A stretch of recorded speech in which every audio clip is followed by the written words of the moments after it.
কোথায় যেন একটা লেখা পড়েছিলাম। লেখাটা কেন জানি মাথা থেকে সরাতে পারি না দীর্ঘ একটা সময় ধরে।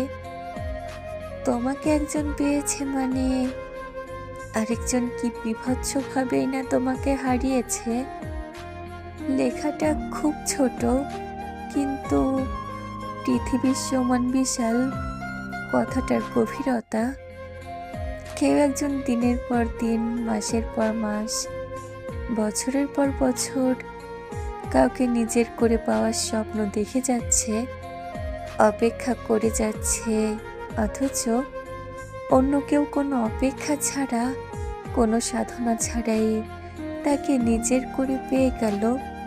সে জানেও না সে যাকে নিজের করে পেল তাকে পেতে একজন কত শত দিন ধরে ক্ষুধার্ত ভিক্ষুকের মতো অপেক্ষায় দাঁড়িয়েছিল।